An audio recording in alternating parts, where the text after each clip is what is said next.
It is vital that we make reporting safe in the UK to help dismantle systemic rape culture. Currently, we have a system where reporting isn't safe. When I was 15 years old, I was raped when I was walking home from school. The rape ended when a car began approaching in the distance, and the man got up and ran off. The car was a police car. It slowed down next to me, and the police officer looked at me and then said, "Let me give you some advice." He then told me that I shouldn't wear headphones when I walked home alone, otherwise I wouldn't be able to hear footsteps coming. He also told me that the folder that I was carrying in my arms, my GCSE biology folder, could look like a laptop in the dark and could therefore entice someone to attack me. The policeman then just dropped me home. I was 15 years old. I was wearing school uniform. A few years ago, I sought advice from the police again about reporting not only this rape, but separate incidents of child sexual abuse against me. The police advised me to not report, to leave it. They told me that it wouldn't lead to anything and that it would cause me to lose control of my story. This is when it dawned on me that the police officer who dropped me home when I was 15 wasn't alone in his failure. Rape culture is systemic and has created a system in which it is not only deemed normal for victims to choose not to report the crimes against them, but authorities often actively discourage victims from reporting. We don't know how many children in the UK have been sexually abused, but the NSPCC have suggested that it is around 1 in 20. Around 1 in 20 children sexually abused in the UK. And Rape Crisis reports that approximately 85,000 women and 12,000 men experience rape, attempted rape, or sexual assault by penetration in England and Wales alone every year. So with sexual abuse and sexual violence being so prevalent and affecting so many children and adults, why is it so underreported? And why are so few perpetrators convicted? It's very clear in UK legislation that sexual abuse and sexual violence is illegal, and we have a very clear criminal justice system in which other crimes are routinely reported to the police.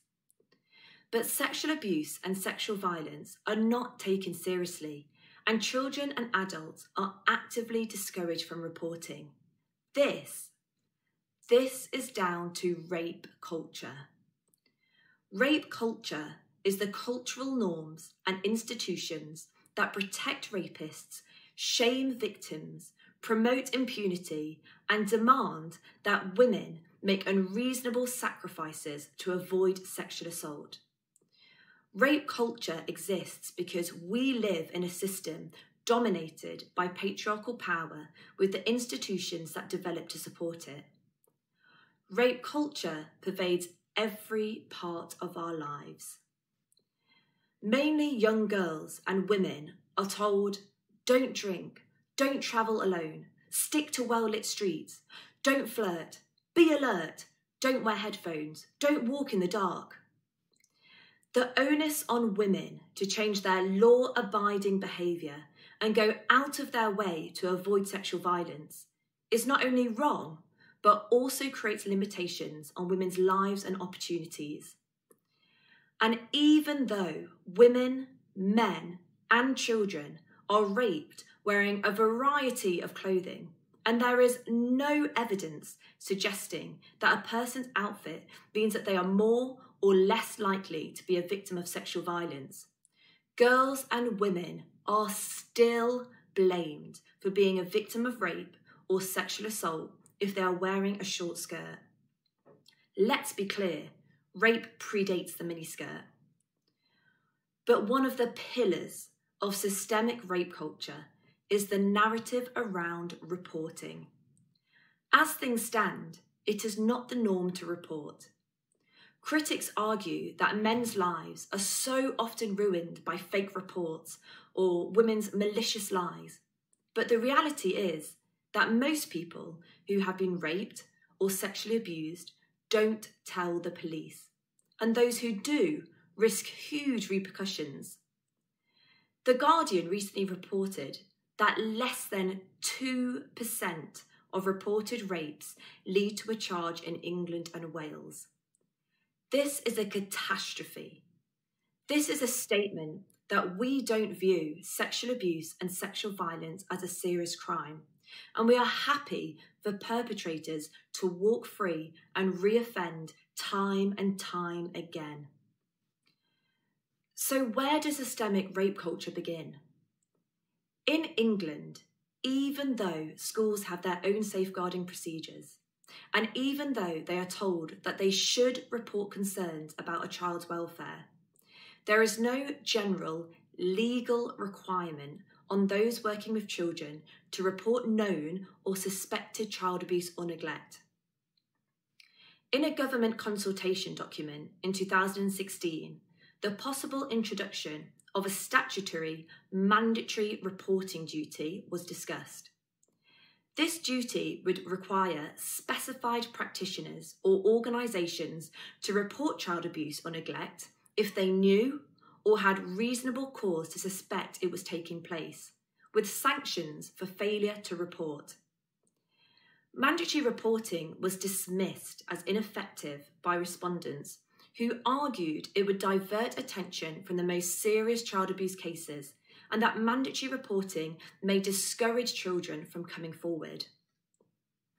We need to reject these reasons. These reasons are intensifying the problem. The question we need to be asking is why? Why would mandatory reporting discourage children from coming forward? It's because reporting isn't safe. Victims aren't believed, and the criminal justice system often shames and blames victims.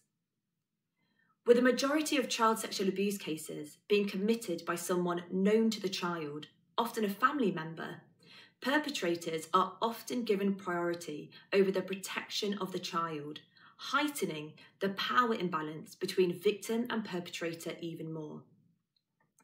Children are so often told to think about the potential family fallout when the topic of reporting comes up.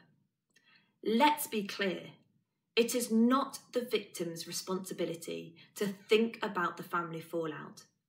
A victim of child sexual abuse should feel no guilt for a crime that they were the victim of. This guilt, shame, and responsibility is for the perpetrator to carry. So if mandatory reporting may discourage children from coming forward, then the answer isn't to continue a system where children are terrified to report these horrific crimes against them. It isn't to continue a system where reporting is so traumatising that victims are better off keeping it to themselves. The answer is to change the system and make reporting safe, so that all children who are victims of this crime can trust the criminal justice system to do just that, fight for justice.